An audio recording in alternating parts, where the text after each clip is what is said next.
On Podcast Network, your team every day.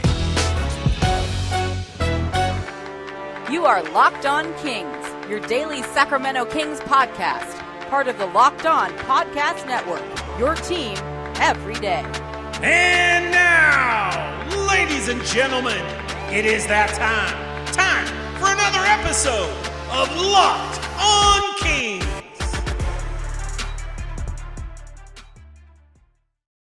Well, the NBA draft happened, and it did not go at all how I and most in Sacramento thought it would. It started with a trade that we thought was going to happen between the Kings and the LA Lakers completely falling through, and then it ended with the Kings deciding to select Davion Mitchell with the 9th overall pick. Davion Mitchell, who, although I recognize his talents as a NBA prospect, I spent no time talking about him in our pre-draft build-up because I didn't expect the Kings to have much interest in him. Well, he's a Sacramento King now. We'll talk about him, and we'll talk about the Kings being used by the Los Angeles Lakers in trade talks. It's all on today's episode of the Locked On Kings podcast. Hello and welcome into Locked On Kings, your podcast hub for Sacramento Kings coverage all regular season and all off season. If you're looking for in-depth analysis, game-by-game breakdowns, highlights, interviews with local and national experts, full coverage of the Sacramento Kings from January all the way through to December, this is the place for you, part of the Locked On Podcast Network. And I hope you enjoyed our NBA draft coverage. The Locked On NBA Draft live show was an incredible hit, had at one point 5,000+ of you tuning in live. I hope you enjoyed the entire draft coverage that we put together. Unfortunately, from the Sacramento Kings perspective, the night didn't go as well as we had hoped. My name is Matt George. I have the privilege of being your host here. I've been a Sacramento sports radio host for the last nearly 7 years. This will be season number 8 for me, covering the Kings, both as an on-air host and multimedia journalist. And here's the reality of the situation. I'm not thrilled at all with how this Kings draft went. I am thrilled, though, that this post-draft edition of the Locked On Kings podcast is airing on YouTube. Our first Locked On Kings podcast video edition available for you on the Locked On Kings YouTube channel. So audio listeners, if you want to be a part of the video side of this podcast, make sure you are subscribing to YouTube. But those of you watching on YouTube for the first time, welcome. If this is your first time listening to the Locked On Kings, welcome. We are your daily podcast hub for Sacramento Kings coverage, regular season, off season, does not matter. I'm so happy to have you here. I'm happier to have you here than I am happy to talk about what this draft ended up being. And I said this on the live draft show, and it still feels the same way. No matter what selection the Kings had made at 9, unless it was like something crazy like Suggs or Green or Mobley falling to 9, which was never going to happen, it would have felt underwhelming. And that's because of what happened earlier in the day in the trade conversation between the Sacramento Kings and the Los Angeles Lakers. Now, about 72 hours ago, this really started to pick up steam. Earlier in the week, we started hearing about the Los Angeles Lakers and their interest in Buddy Hield, and we started hearing about these packages that included Kyle Kuzma, included either Montrezl Harrell or Kentavious Caldwell-Pope. I spent a lot of time talking about both those two, but especially a Kentavious Caldwell-Pope addition to Kuzma deal. Then we heard the pick number 22 was going to be involved, and ultimately it turned into what I thought was going to be peak value for Buddy Hield. I don't know if the Kings and Kings fans really could have hoped for better value for Buddy coming into this offseason. Buddy Hield on a contract that is in year 2, $22 million this year. Now it goes down $2 million every single season, so it's a little bit easier to trade as time goes on. But the Kings don't have a lot of cap space. They need to make changes if they're hoping to make the playoffs. And overall, all the moves that I wanted the Sacramento Kings to make this offseason, but especially around this NBA draft, were to accumulate assets that'll make an immediate impact, pieces that will come here to Sacramento and help this team win right away. The Kings are in the business of improving the right now, not looking better in the years to come. This team still has a ways to go before they're competing for an NBA championship, that's for sure. I'm not saying their window for a championship is right now, but patience is tapped here in Sacramento. And if you're a Kings fan, I don't have to tell you that. 15 straight seasons of no playoffs, an NBA record 16 straight seasons if they make or miss the playoffs next year. It's staring the Sacramento Kings right in the face. So Monte McNair, the Sacramento Kings, they don't have the luxury of looking at this draft and going, hey, what's this high ceiling project that we can invest 2 to 3 years into that can maybe turn into the star?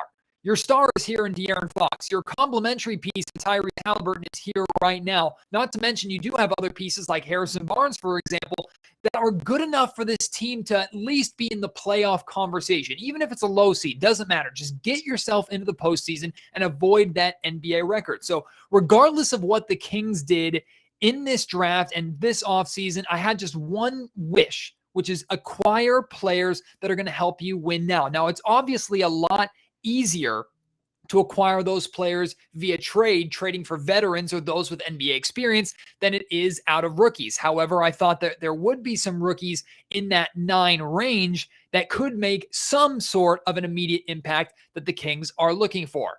I will say I didn't expect Davion Mitchell to be one of them, but I'm getting ahead of myself a little bit. Let's go back to the trade that really got this entire party started.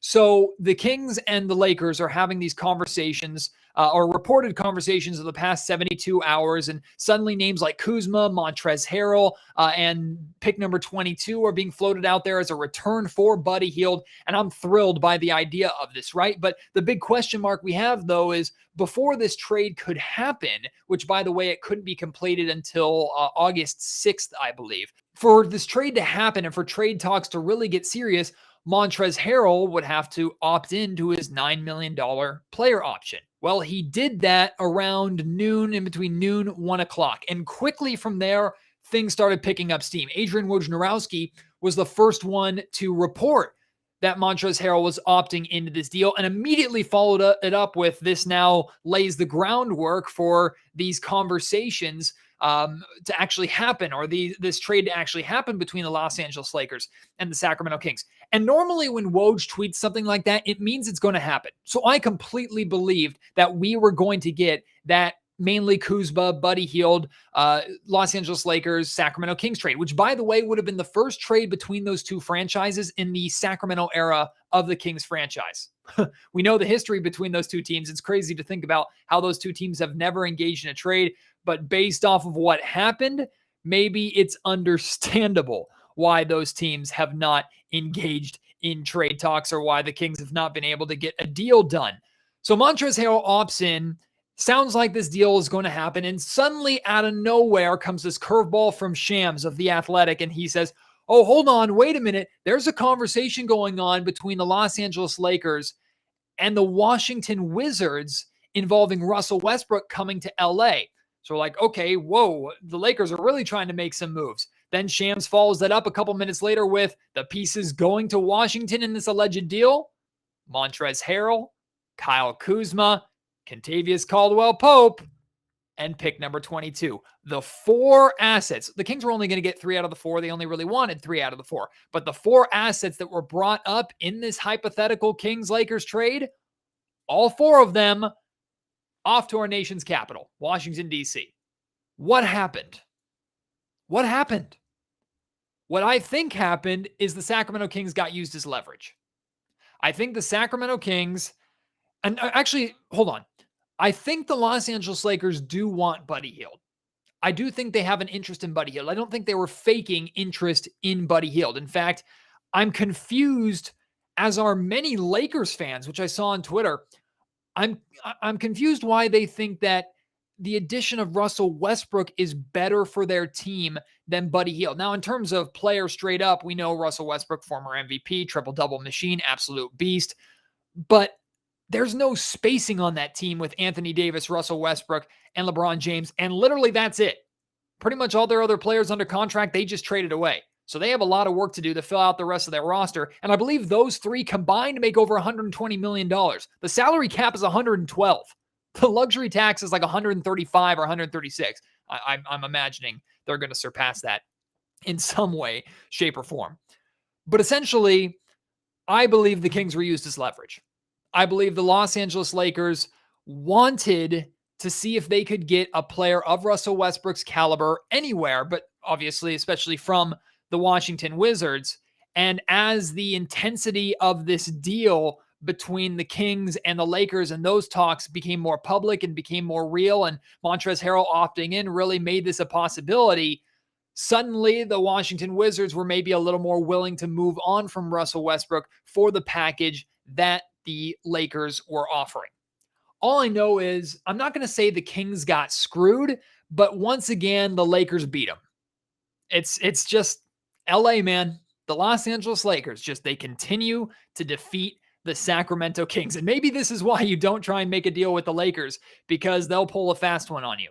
But I feel bad for Monte McNair. I don't necessarily blame general manager Monte McNair for the deal falling through. And we heard from Woj that while these conversations were still ongoing, the Kings were aggressively trying to get re-involved in the deal, because I think Monte McNair knew that the package they were getting from LA is probably their best they're going to get for Buddy Hield. But as I say that, you're still the general manager of this team, and you still had a deal on the table that fell through.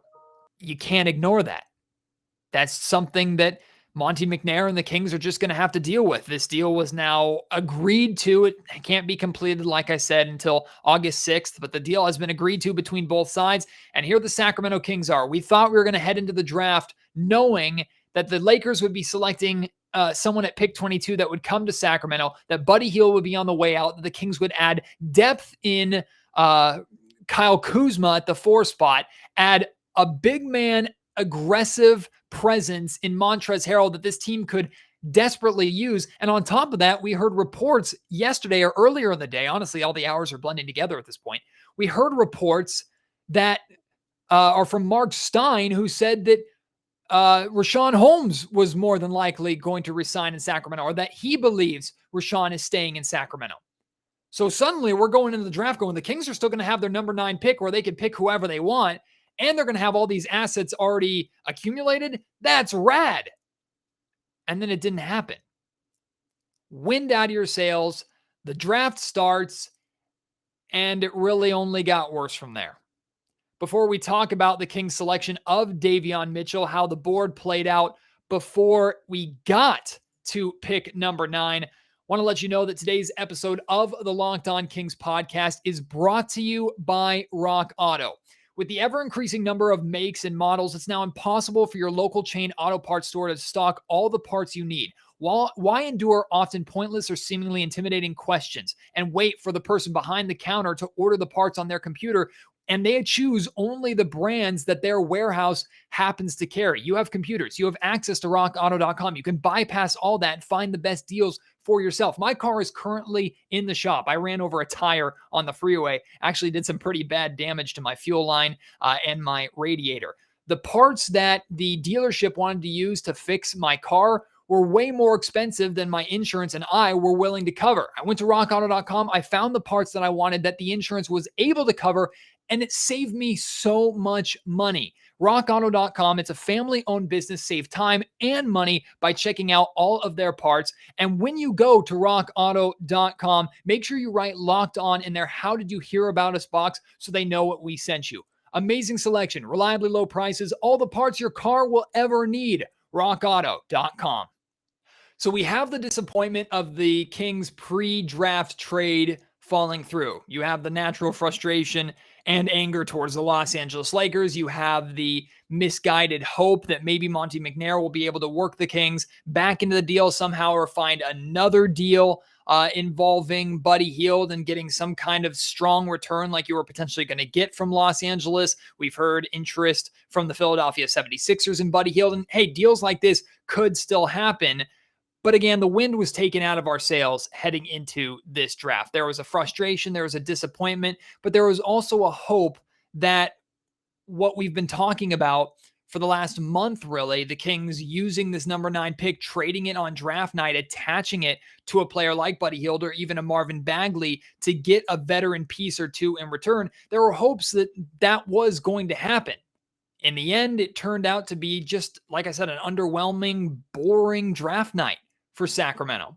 So the draft starts pretty normal. Cade Cunningham, Jalen Green, then the surprise of Scotty Barnes going to the Raptors at 4 after Evan Mobley goes 3. And from that point on, this draft just becomes a crapshoot. Josh Giddey goes up high. And then you have Franz Wagner, who many of you know has been my top guy. I talked a lot about Franz Wagner here on the Locked On Kings podcast. I spent more time. Maybe he and Moses Moody were pretty 50-50 in terms of the amount of time that I spent on them, previewing them and how they could fit with the Sacramento Kings building up to this draft. But Franz Wagner goes off the board at 8, which I was disappointed because I really thought the Kings were going to leave the draft with Franz Wagner. In fact, I was feeling pretty good earlier today when I thought the Kings were going to end up heading into or out of the draft with a trade agreement where they'd have Kyle Kuzma on their roster, Montrezl Harrell on their roster, Rashawn Holmes hopefully coming back, and the addition of Franz Wagner as well. Man, I was ready to do cartwheels on this YouTube show and probably break my shoulder falling on my tile floor that I have here in my office. But instead, Wagner's off the board at 8. I'm disappointed, but Moses Moody's still there. And like I said, if Franz Wagner's been my 1A, Moses Moody has been a close 1B, and those have flip-flopped at times. I've even put Moses Moody ahead of Franz Wagner. So I'm thinking, okay, Moses Moody is here, Book Knight is here. If you wanted to go the big man route, Sengun is here. There are options here for the Sacramento Kings that make sense for what they're trying to do. But to me, other than Franz Wagner, Moses Moody checked the most boxes. And on top of that, he actually provided the Kings with more offense, more floor spacing, more shooting than Wagner did. Now, I know Moody lacks athleticism, but the defense, the wingspan, the shooting, it's all there, and he would fit and provide depth for the Kings. I know he's more of a 2-3 rather than a 3-4, but still would be able to provide some wing depth for Sacramento. And establishing and adding wing depth in this draft and really in this offseason as a whole has been one of my key wish list items for the Sacramento Kings. They need to add and address their wing depth because it's pretty much Harrison Barnes alone on an island right now. And who knows if Mo Harkless is going to come back, if the Kings are going to be able to bring him back. So Moses Moody's right there. Makes a whole lot of sense. And for a long time, we didn't hear what the pick was going to be, which makes me think, one, the Kings play everything really close to the chest. They have not leaked who they've worked out. All of these leaks, I believe, from this Buddy Hield, Kyle Kuzma negotiations, Lakers-Kings negotiations, I believe all came from the Los Angeles Lakers. I don't believe any of it came from Sacramento. Truly, I don't believe it came from Sacramento. That's just not what Monty McNair and this front office do. It's just not who they've been. About 3, almost 4 minutes pass in the 5-minute countdown that the Kings have before making their selection, and we still don't know what the pick's going to be, which makes me think the Kings were either aggressively shopping this pick or maybe scrambling to decide who they were going to end up selecting, with Wagner getting taken one spot ahead at number 8. And then the Woj bomb happened. More of a Woj firecracker in the grand scheme of things, but a Woj bomb here in Sacramento. The Kings have Davion Mitchell at the top of their board. Davion Mitchell, who I didn't even give much of a thought as to coming to Sacramento, not just because of the guard depth that the Kings already have with De'Aaron Fox and Tyrese Halliburton here, but the fact that if you're looking for defensive upgrades, which I do believe Davion Mitchell is, pieces like Wagner, pieces like Moody, a guy like Book Knight, all 3 of these, I think, could have addressed that problem just as well and also filled a position of need. To be blunt about it, I don't like the pick. I don't like the pick. I'm not a fan of it. I see the positives that Davion Mitchell brings. I see the upside, and I understand how he can potentially help this Sacramento Kings team. But I don't like the pick. I don't understand the pick. I think there were better options there, and I really can't make a lot of sense of it.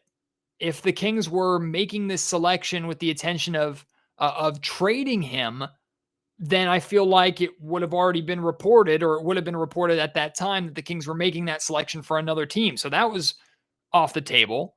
I know the Kings have gotten in trouble in the past drafting for fit rather than best player available. So maybe they felt that Mitchell was the best player available at this spot, which is very, very easy to debate with some of those other names that I just said that were available.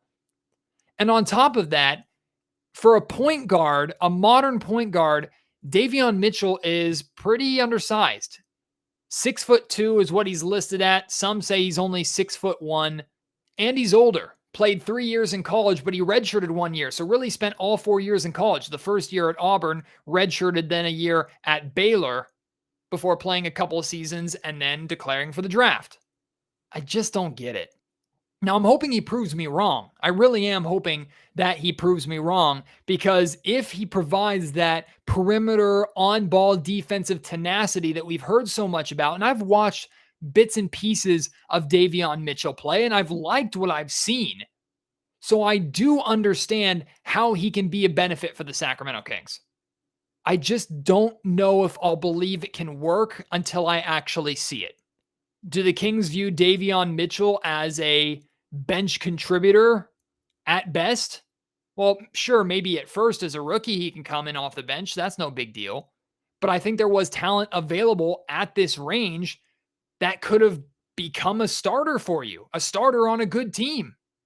Or do you think that the Kings can eventually work it out to where they really lean into the concept of positionless basketball and run 3 guards who are all primary ball handlers in Fox, Mitchell, and Halliburton? I will say I'm intrigued by that idea, but I have to see it first if I'm going to believe it. I hope Davion Mitchell proves me wrong. I hope the Kings prove me wrong with this. And I have a feeling that fans are actually going to like Davion Mitchell a lot. I have a feeling I'm going to like Davion Mitchell a lot with what he's going to provide. But I also feel like we're going to be looking back at this draft and pieces that were available, Moody, Bouknight, the main 2, see them thrive elsewhere and go, I wonder if that would have been better for Sacramento, if that would have made more sense for Sacramento. So it feels like an experiment. One thing I don't buy into, though, is that this opens the door for the Kings to move on from Fox or Halliburton. I don't believe that one bit. I don't think that has anything to do with this draft selection. If the Kings are trying to replace one of the 2 of those guys and they rely on Davion Mitchell to be that replacement, good luck. Also, Davion Mitchell, his 3-point shooting is a big question mark because he shot in the high 20s, low 30s in his first 2 seasons in college, and then suddenly shot 44% from 3-point range this last season for Baylor. So what year is the anomaly? Most people are believing that the 44% year is the anomaly. But one thing we know for sure is if you're going to be a point guard in the modern NBA, you have to be able to shoot. Do I expect Davion Mitchell to shoot 44% for the Sacramento Kings? No. Do I need him to shoot 40+%? It would be nice, but no. If Davion Mitchell is a 37+% 3-point shooter as a guard for Sacramento, getting significant minutes, which I believe he will, then I'm okay with that. But that's another thing to keep an eye on. I will say, too, I was a big fan of the selection that the Kings made in the second round with the 39th overall pick. They got the tallest player in the draft, Neemias Queta, out of Utah State, 7 foot, 245-pound junior center. This guy is an analytics darling, to say the least. The Kings need big man depth. He will provide it. He averaged 15 points, 10 rebounds, 3 blocks, and a steal per game for Utah State. Rafael Barlow on our Locked On NBA Draft show said he wouldn't be surprised if Queta became the starting center for the Sacramento Kings by the time the season was over. I'm not going to go that far with a second round pick, but I will say I think he can crack the rotation and be an important rotation piece for Sacramento. He's athletic, he's big, he's long, and he does what the Kings need: rim protection and rebounding. So I like this selection. I'm excited to see him play. I hope you made some money on this NBA draft by betting on it on betonline.ag. And with the exception of the first 3 picks, with how crazy and wild this draft was, there are some good chances to make some big money. BetOnline is the fastest and easiest way to bet on all your sports action. They're also the official sports gambling partner of the Locked On Podcast Network. You can get all the latest news, odds, and info for all your sporting needs, including the NBA, MLB, NHL, NFL, all your UFC, MMA action, golf, the Olympics. They have it all, plus some fun prop bets. Don't sit on the sidelines anymore. Get in on the action. And when you head to the website to sign up, use promo code LOCKEDON, LOCKEDON, all one word. You'll get a 50% welcome bonus. 50%. It's free money to gamble with on BetOnline, your online sportsbook experts. I want to know how you feel about this draft. I'm just underwhelmed. I'm disappointed with how the day went as a whole. I'm disappointed with the trade falling through. I'm disappointed with the Kings being used by the Lakers. I'm disappointed by the Davion Mitchell selection and not having Franz Wagner or Moses Moody come to Sacramento. I'm just disappointed. I'm underwhelmed. And ultimately, this Kings team that needed to address wing depth failed to do so in the draft, which is not the end of the world. This is just the start of the offseason. They still have free agencies. They still have a lot of time, but they also still have their same problem. They have very little cap space, and still, I believe at the top of their list of priorities is to re-sign Richaun Holmes. So Monte McNair has a lot of work to do. He hit a home run in his first draft with Tyrese Halliburton. I'm hoping Davion Mitchell can be a double. But as a whole, there is still a lot that the Kings have to accomplish here in this offseason if they want to make their goal of actually making the playoffs next season a reality. So this offseason is really, truly just getting started. Whatever happens this offseason, we will cover it here on the Locked On Kings podcast. I can guarantee you that. But I want to hear how you feel about this Kings draft. If you like it, tell me why. If you don't, tell me why. I probably will agree with you for the majority of that. But you can reach me on Twitter at MattGeorgeRadio. You can email me at any time, mgeorge@saclocalmedia, saclocalmedia.com. Or if you're watching on YouTube, drop it in the comments. Let me know how you feel. I'd love to get in touch with you, hear and read your opinions, and engage you in conversation more outside of the podcast itself. On tomorrow's Locked On Kings podcast, I'm planning on having ABC 10's Sean Cunningham join me for an interview. We will talk about this Davion Mitchell selection, amongst other things. And you best believe a lot of the draft experts that you heard here on the Locked On Kings podcast leading up to the draft, a lot of the experts that you saw on that Locked On NBA Draft live show and on all the coverage building up to the draft, you best believe that I'm going to have them here on the Locked On Kings podcast again. And I'm going to try and partner with them to figure out what in the world the Sacramento Kings are doing. Of course, a Buddy Hield trade could still happen. A Marvin Bagley trade could still happen. God, I'm hoping at least one of those two things happens. If it does, we'll cover it on the Locked On Kings podcast. So be sure to keep an eye and an ear out for that. If you could leave a review of the podcast, that would be fantastic as well. Best place to do that is on Apple Podcasts or iTunes. And if you're not, subscribe to the Locked On Kings YouTube channel. I look forward to doing more video content in the future, video interviews, and so much fun here coming to the YouTube channel. So I hope you enjoyed the draft in some way, shape, or form. I still had a good time, even though it wasn't the best of nights for the Sacramento Kings, but we'll have to wait and see what the Kings do with the remainder of this offseason. Can't wait to join you on the next Locked On Kings podcast. Until then, my name is Matt George. You have been listening to Locked On Kings, part of the Locked On Podcast Network.